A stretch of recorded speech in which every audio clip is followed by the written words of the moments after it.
അടിയന്തരാവസ്ഥ പ്രഖ്യാപിച്ച് ആഭ്യന്തരമന്ത്രി അമിത്ഷാ എവിടെ പോയി?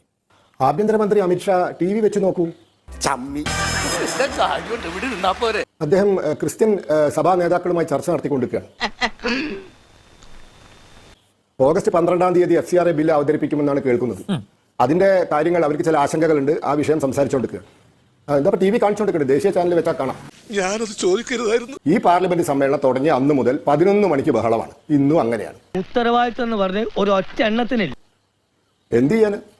ബഹളമൊക്കെ നിർത്തി ചർച്ചയ്ക്ക് തയ്യാറായാൽ ആളുകളൊക്കെ വരും. എന്താ ഇവിടെ ഒരു ബഹളം? പുതിയ ഭരണപരിഷ്കാരങ്ങൾ നടപ്പിലാക്കിയതിന്റെ ആഹ്ലാദ തിമിർപ്പിലാണ് ഇന്ന് നിയമം പാസ്സാക്കിയല്ലോ. 2 മണിക്ക് രാജ്യസഭ നിയമം പാസ്സാക്കിയല്ലോ. ബാങ്കിങ് എവിഡൻസ് ലോ പാസ്സാക്കിയല്ലോ. അതൊന്നും എനിക്കറിയാൻ മേല. അത് ലോക്സഭ പാസ്സാക്കിയല്ലോ. വന്ദേ മാതരം ബില്ല് പാസ്സാക്കിയല്ലോ.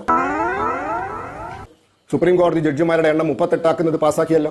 5 മിനിറ്റ് കൊണ്ടാണ് പാസ്സാക്കുന്ന നിയമമൊക്കെ. വെറും 5 മിനിറ്റ് കൊണ്ട് ഒരു ചർച്ചയില്ല. എന്റെ കഷ്ടകാലം എന്നല്ലാതെ എന്ത് പറയാൻ. ചർച്ച ചെയ്യാൻ പ്രതിപക്ഷത്തിന് താല്പര്യമില്ല. ചർച്ചയിൽ പങ്കെടുക്കാൻ പേര് കൊടുത്ത പ്രതിപക്ഷ നേതാക്കന്മാരെ പേര് വിളിക്കുമ്പോൾ അവർ ഒന്നുകിൽ ആബ്സെന്റ് ആണ്, അല്ലെ അവർ ബഹളം ഉണ്ടായിക്കൊണ്ടിരിക്കുക. ഞാൻ ചെയ്ത തെറ്റാണോ? ഒരു തെറ്റുമില്ല, ഫുൾ ശരി. ഇങ്ങനെ ചെയ്താൽ എങ്ങനെ ആര് വരാൻ, ആര് സംസാരിക്കാൻ? മന്ത്രിയുടെ വീട്ടിന് മുന്നിൽ പോയി റോട്ടിൽ കടന്നു രാഹുൽ ഗാന്ധി. ഇന്ത്യ രാജ്യത്ത് ഇന്ന് വരെ ആരും ചെയ്യാത്ത പരിപാടിയാണ്. അതൊരു സൂപ്പർ സെക്യൂരിറ്റി സോണാണ്. അവിടെ പോയി റോട്ടിൽ കടന്നു. ഞാൻ ചെയ്ത അപ്പോൾ ജിതേന്ദ്ര പ്രസാദ് വന്നു, എന്നിട്ട് സംസാരിച്ചു. അപ്പൊ പറഞ്ഞു, ഞാൻ പോവാം, പാർലമെന്റിൽ ഇത് ചർച്ച ചെയ്യാൻ അനുവദിക്കണം, അത്രയും മതി. ഓ ആയിക്കോട്ടെ. സംസാരിച്ചു. ഉടനെ തന്നെ ഫോണിൽ വിളിച്ചു സംസാരിക്കുന്നു. കിരൺ റിജ്ജു പറഞ്ഞു നമുക്ക് സംസാരിക്കാം. ഓക്കെ, എന്നാ പിരിഞ്ഞു പോകണമെന്ന്. അപ്പം അഭിപ്രായം മാറ്റി. മന്ത്രി രാജിവെക്കണം.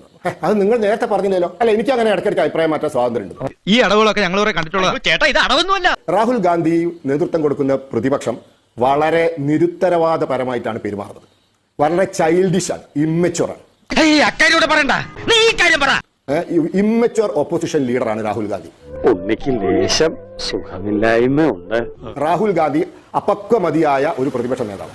അങ്ങോട്ട് നേതൃത്വം കൊടുക്കുന്ന പ്രതിപക്ഷം ഇങ്ങനെ ചെയ്താൽ ഇതൊക്കെ തന്നെ സംഭവിക്കുള്ളൂ. പക്ഷെ നിയമമൊക്കെ പാസ്സാവട്ടോ. 5 മിനിറ്റ് കൊണ്ട് എല്ലാ നിയമവും പാസ്സാവും. അവർക്ക് വേണ്ടി നിങ്ങൾക്ക് വേണ്ടിയൊക്കെ അതിന്റെ പിന്നിൽ ഭരണഘടനാ മൂല്യങ്ങൾ ഉണ്ടായാൽ മതി. ജനാധിപത്യത്തിന്റെ ഏറ്റവും പ്രധാനപ്പെട്ട അടിസ്ഥാന വാല്യൂസിനെ നിങ്ങൾ പരിഗണിച്ചാൽ മതി. അത്രേ ഉള്ളൂ. ആയിക്കോട്ടെ ആയിക്കോട്ടെ. അത് നിങ്ങൾ ലംഘിക്കുമ്പോൾ നിങ്ങളോട് ചോദിക്കും, അത് അവർ ലംഘിക്കുമ്പോൾ അവരോട് ചോദിക്കും. അടിയന്തരാവസ്ഥ പ്രഖ്യാപിച്ച്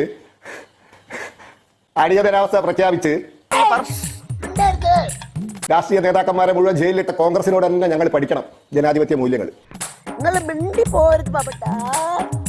പ്രധാനമന്ത്രിക്ക് അർദ്ധരാത്രിയിൽ വീഡിയോ ഇറക്കേണ്ടി വന്നു ഇല്ലേ?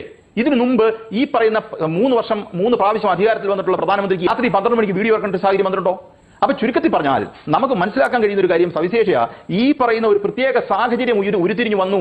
അതിനെ ഇവർ ഭയപ്പെട്ടിരുന്നു എന്ന് തന്നെയാണ്. ഈ രാജ്യം കുട്ടിച്ചോറാതിരിക്കാനും ഈ സമരത്തെ ദുഷ്ടരാക്കുകൾ ദുരുപയോഗം ചെയ്യാതിരിക്കാനും വേണ്ടിയിട്ടാണ് എന്നാണ് അദ്ദേഹം വിശദീകരിച്ചിട്ടുള്ളത്. ആ ഉത്തരമെങ്കിൽ ആ ഉത്തരം സഭയിൽ വന്ന് പറയുന്നതിന് എന്താണ് പ്രയാസം? ഇപ്പൊ താങ്കൾ പറഞ്ഞു പ്രധാനമന്ത്രി നരേന്ദ്രമോദി റീൽ ഇട്ടു എന്ന്. ഈ സംഭവം ഉണ്ടായ ശേഷം 5 ഇൻസ്റ്റാഗ്രാം റീലുകളാണ് പ്രധാനമന്ത്രി ഇട്ടത്. ആ ഇൻസ്റ്റാഗ്രാം റീലുകളിൽ വീഡിയോകളിൽ അദ്ദേഹം പറഞ്ഞത് സഭയിൽ വന്ന് പറഞ്ഞാൽ മതി, അത് ചെയ്യുന്നില്ല എന്നുള്ള.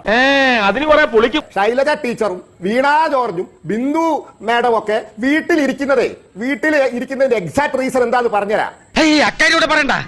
കേരളത്തിലെ സെക്രട്ടേറിയറ്റ് നടയിൽ ആ പാവ ആശാ വർക്കർമാർ സമരം ചെയ്തപ്പോ അവരെ പരിഹസിക്കുകയും പുച്ഛിക്കുകയും ചെയ്തത് കൊണ്ടാണ് കേട്ടോ. കിട്ടിയാ? ഇല്ല, ചോദിച്ചു വാങ്ങിച്ചു. പോവാ. പരിഹസിക്കുകയും പുച്ഛിക്കുകയും ചെയ്തത് കൊണ്ടാ.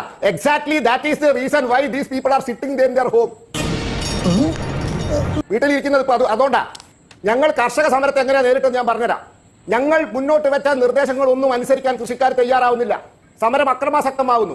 ഉത്തർപ്രദേശിൽ അക്രമം ഉണ്ടാവുന്നു, പഞ്ചാബിൽ അക്രമം ഉണ്ടാവുന്നു, പഞ്ചാബ് ഹരിയാന അതിർത്തിയിൽ അക്രമം ഉണ്ടാവുന്നു, ഡൽഹി അതിർത്തിയിൽ അക്രമം ഉണ്ടാവുന്നു. നരേന്ദ്രമോദി കർഷക നിയമം പിൻവലിച്ചിട്ട് ക്ഷമ പറഞ്ഞു. ക്ഷമ പറഞ്ഞു. ആരോട്? കൃഷിക്കാരോട്. തെരഞ്ഞെടുപ്പ് വന്നു. UP-യിൽ ഞങ്ങൾ ജയിച്ചു, ഹരിയാനയിൽ ഞങ്ങൾ ജയിച്ചു, രാജസ്ഥാനിൽ ഞങ്ങൾ ജയിച്ചു, കർഷക സമരം നടന്ന എല്ലാ സ്ഥലത്തും ഞങ്ങൾ ജയിച്ചു. അത് നിങ്ങൾ ഈ ആശാ വർക്കർമാരോട് കാണിച്ചിരുന്നെങ്കിൽ ഇന്നൊരു രാജ്യസഭ MP-യെ ജയിപ്പിക്കാനുള്ള സീറ്റെങ്കിലും ഇടതുപക്ഷത്തിന് ഉണ്ടാവുള്ളൂ. ഒന്ന് മനസ്സിലാക്കിയോ മിസ്റ്റർ ലാൽകുമാർ? നിങ്ങളുടെ ഈ ഇടതുപക്ഷത്തിന് കേരളത്തിൽ ഒരു രാജ്യസഭ MP-യെ ജയിപ്പിക്കാനുള്ള സീറ്റില്ല. 36 സീറ്റ് വേണം ഒരു രാജ്യസഭ MP-യെ ജയിപ്പിക്കണമെങ്കിൽ. ഇല്ല. എക്സാക്ട്ലി ആ സിറ്റുവേഷനില്ല. അപ്പം ചെറിയ വട കൊടുത്ത് വലിയ വട വാങ്ങിച്ചു കേട്ടോ. നിങ്ങൾ സമരത്തെ നേരിട്ട പോലെയല്ല ഞങ്ങൾ നേരിടുക. ഞങ്ങൾക്ക് ഈഗോ ഇല്ല. നിങ്ങൾക്ക് നിങ്ങളെക്കാൾ വലിയ ഈഗോ. നേതാക്കന്മാർക്ക് 65 കിലോ ആണ് തൂക്കമെങ്കിൽ നേതാക്കന്മാരെ ഈഗോയിൽ 165 കിലോ തൂക്കം, കടക്ക് പുറത്ത് എന്നൊക്കെ പറയുന്ന നേതാക്കന്മാരാണല്ലോ അതിന്റെ ഗുണം പരിപാലിക്കുന്നത്. അതെങ്ങനെ മനസ്സിലായി? കേരളത്തിൽ ഒരു രാജ്യസഭാ അംഗത്തെ 4 കൊല്ലം കൂടി കഴിഞ്ഞാൽ ജയിപ്പിക്കണമെങ്കിലേ കോൺഗ്രസ്സുകാരെ സഹായം വേണം. ഇല്ലാണ്ട് ജയിക്കൂല. രാജ്യസഭയിൽ 0 ആവും. 0. വല്ലാണ്ട് അലുമ്പാക്കരുത്. ബംഗാളിന് ആരുമില്ലല്ലോ, ആകെ ഒരു സീറ്റാ കിട്ടിയത്. SDP സഹായത്തോടു കൂടി ഒരു സീറ്റ്, ഒരു മുസ്ലിം ഭൂരിപക്ഷ സീറ്റിന് ജയിച്ചിട്ടുണ്ട്. ഒരു സീറ്റ്. ത്രിപുരയിൽ ഒരു രാജ്യസഭാ അംഗത്തെ ജയിപ്പിക്കാനുള്ള ശേഷിയില്ല. എവിടുന്ന് ജയിക്കും സാധനം? അപ്പൊ ഈ അവസ്ഥയിൽ നിങ്ങൾ എത്തിയതേ നിങ്ങൾ സമരങ്ങളെ നേരിട്ട രീതി കൊണ്ടാ. കിട്ടിയാ? ഇല്ല, ചോദിച്ചു വാങ്ങിച്ചു. പോവാ.